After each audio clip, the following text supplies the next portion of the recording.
Olá pessoal, eu me chamo Andressa, sou advogada e trabalho como assessora parlamentar aqui na Câmara de Vereadores. Esse ano tive a grata satisfação de ser convidada pela Escola do Legislativo para coordenar esse projeto que nos dá tanto orgulho, o Nosso Voto, Nossa Voz. Nesse último vídeo que encerra o projeto, vamos falar sobre um tema de extrema importância, que é a alienação eleitoral. Mas antes, eu aproveito esse momento para agradecer a todos que participaram dos 6 módulos do Nosso Voto, Nossa Voz. Os nossos parceiros, o TRRS, a OAB Seccional Caxias do Sul e o IGAD, Instituto Gaúcho de Direito Eleitoral. Ainda as instituições de ensino, que nos disponibilizaram profissionais excelentes e que com certeza enriqueceram os nossos módulos, trazendo informação de qualidade para todos. Agora eu não posso deixar de citar também a nossa equipe técnica da Câmara de Vereadores, que deixou nosso material muito assertivo e com formato acessível e moderno. Foram 6 meses, 6 módulos, mais de 30 vídeos e uma experiência valiosa.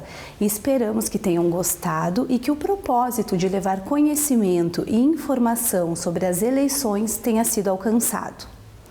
Agora nós vamos entrar no assunto propriamente dito. Você pode estar se perguntando, mas Andressa, por que você quis falar sobre alienação eleitoral? Então, lembra que eu falei que eu me senti muito feliz por ter sido convidada para coordenar esse projeto?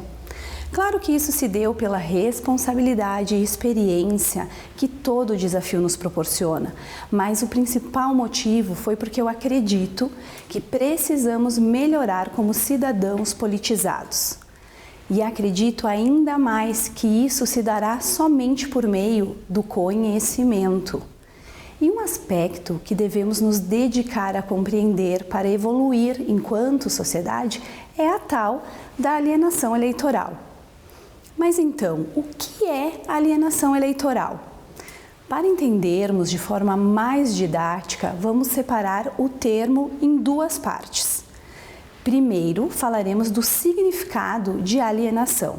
E para isso, eu procurei alguns conceitos que eu acho que nos ajudarão no entendimento sobre o assunto. Alienação é um conceito que designa indivíduos que estão alheios a si próprios ou a outrem. Refere-se também à diminuição da capacidade dos indivíduos em pensarem e agirem por si próprios.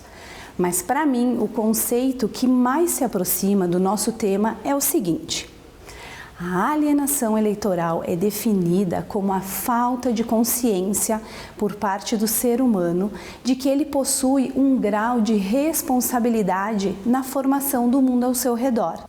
Interessante, né? E o significado da palavra eleitoral, que nos é mais familiar, refere-se ao ato ou direito de eleger e tem relação direta com as eleições da qual participamos, tanto como eleitores ou candidatos, se assim quisermos. Para especialistas do ramo, a alienação eleitoral é o conjunto somatório da abstenção, que é o não comparecimento para votar, e pelos votos brancos e nulos. Mas agora, falando de forma mais simplificada, podemos dizer que o alienado ou alienada eleitoral é aquela pessoa que não participa efetivamente das eleições. Deixa a definição sobre quem governará e tomará as principais decisões do país, estado e município nas mãos dos demais.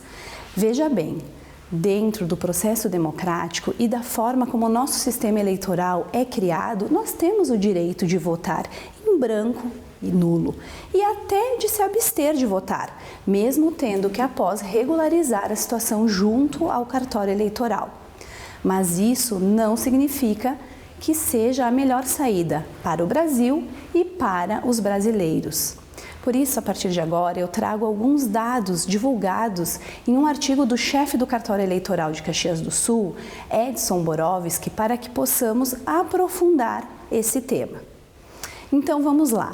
lembram que o índice de alienação eleitoral é medido por meio da soma dos votos brancos, nulos e abstenções, dividido pelo número total de eleitores aptos a votar.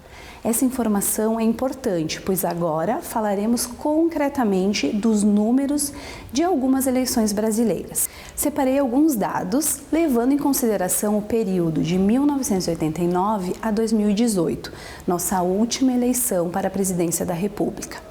Então, os primeiros dados são da eleição para presidente em 89, que marcou o menor percentual de alienação eleitoral do período, com 19,38% no primeiro turno e 17,60% no segundo turno. Outro dado digno de nota na eleição de 89 é o alto índice de comparecimento, com a menor abstenção da série, com 14,39% no primeiro turno e 11,93% no segundo turno. O baixo percentual pode ser explicado pelo fato de que a última eleição direta havia acontecido em 1960, com um intervalo de 29 anos, impactando gerações que foram impedidas de escolher o presidente da República.